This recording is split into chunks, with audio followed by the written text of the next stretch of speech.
And now, on Talk Birdie to Me, it's time for some bonus content. All thanks to our good friends at Ping. They'll help you play your best. You can see your local golf shop or professional for a Ping club fitting.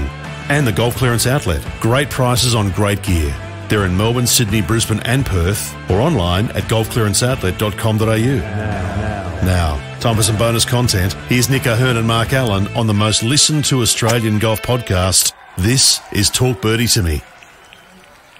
So, this is the bonus pod, and it's because of you, Ross. We're about to get Ping's Matt Austin to talk about, what question was it again, Nick? You've got it right there. I do have the question. We are doing this because Ross sent us an email and it says, "Hi guys, really enjoy the show. It's that time of the year when all the golf club manufacturers come out with their new golf clubs. I read somewhere that you should upgrade clubs every 5 years. What would be your advice, and does it differ depending on handicap, type of club, etc., driver irons, hybrids?" So the reason we're ringing Matt Austin is, well, we tried him last week, obviously, but couldn't get a hold of him. You know why? Because he's so busy fitting all these Ping clubs because they're so popular right now. Look at you. Get the chest out. Oh, I tell you, they're so good too. So anyway. Hello, Matt speaking. Hey, Matt, great to have you on, mate. Thanks for having me, guys. Hey, Matt, when you get one generation of golf club to the next, people always wonder how much improvement from one generation to the next is there.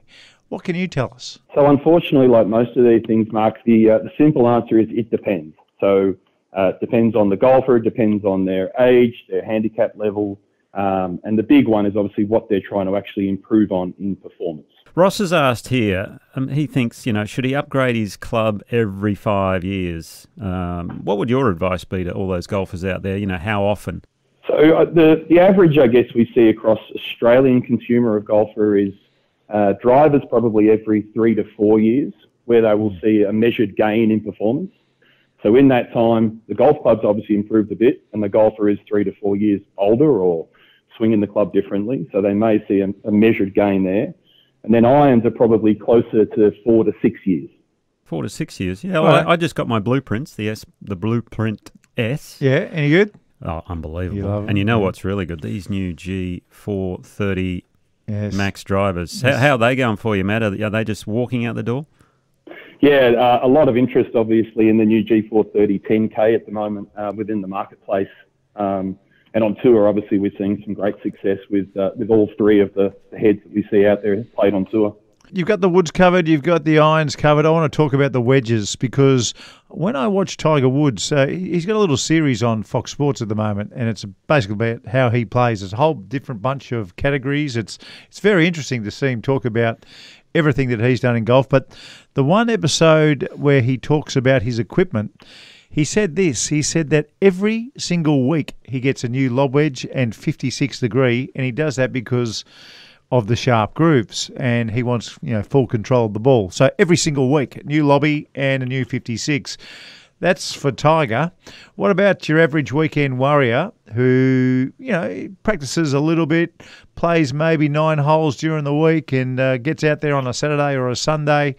How often should he change those grooves on his wedges?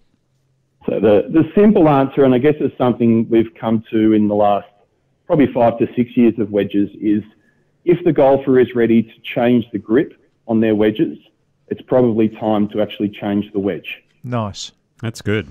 I like that. Yeah, okay. And how much difference I kind of know, I kind of feel it, but I want to hear it from you.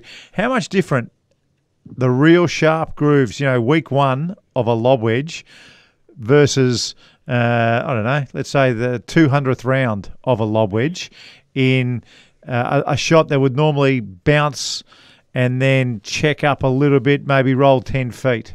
How much difference? I'm going a long way around trying to explain this, but hopefully golfers out there can understand what I mean. So the simplest analogy we use, Marco, is basically the tread on the tyres of your car. So the tread on the tyres of your car work fantastically to remove moisture and remove stuff from the road, so you stay gripped to the road. A Formula One car in perfectly dry conditions doesn't need any tread on its tyres, but one drop of rain on the road and they will slip all over the place, and that's basically the same way that the grooves work on your wedges. Nice. One more from me with the wedges just before Nick gets you. I used to think when I was a kid in Australia that all the wedges were made for American bunkers, with lots of bounce and, you try and play them out of the sand belt, and it was very, very different. But these days there are different sorts of grinds. Are the Ping's grinds on their wedges changing as much as the generational basic club itself? Yeah, so I think this iteration, which is the S159 wedges, we've added 2 additional grinds, which are grinds that have been available to golfers in a works department or through our tour van, as Nick would have experienced over the years, where we're looking at giving the golfer more options in a wedge that's able to maintain some bounce, but give the golfer a chance to open the face or rotate the handle as much as they want to through impact. Yeah, I'm trying out the new wedges at the moment as well. Matt got me some the other day, and they are looking very schmick, let me say. But the other thing for all our listeners out there with your wedges that is so important, can't overstate this enough. If you want to spin the golf ball, go on. Clean your grooves. Oh, yeah. Absolutely. Always filled with grass, some of the people I help. It drives me nuts. I watch the players and they try to hit on the driving range, Matt, and they've got their TrackMan there and they're trying to get their numbers really accurate as they possibly can.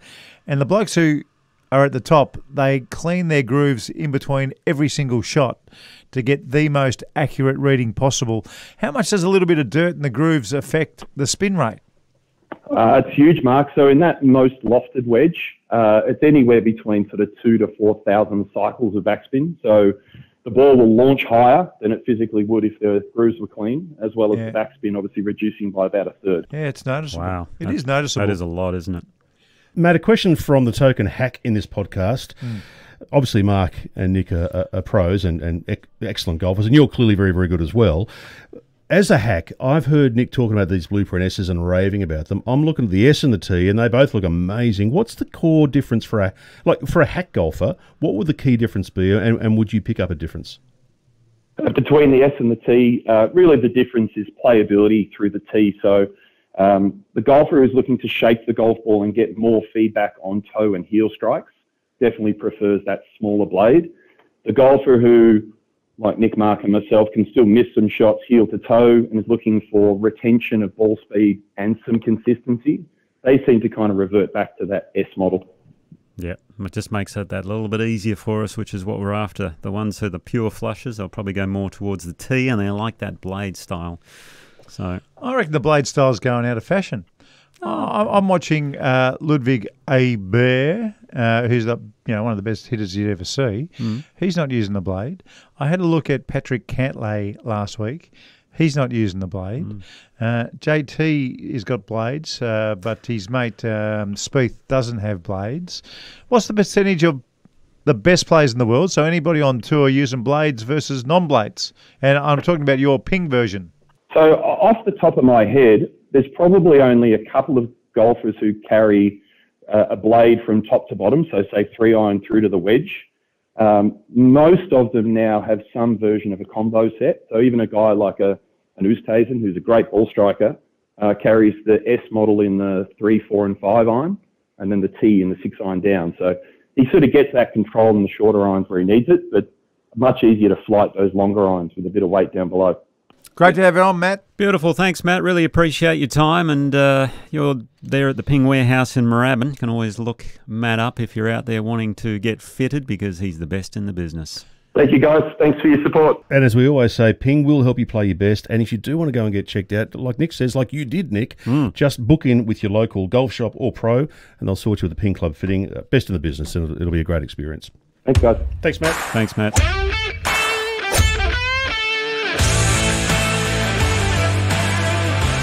Thanks for being part of Talk Birdie to me with Nick O'Hearn and Mark Allen. And if you want to be part of the show, drop us a message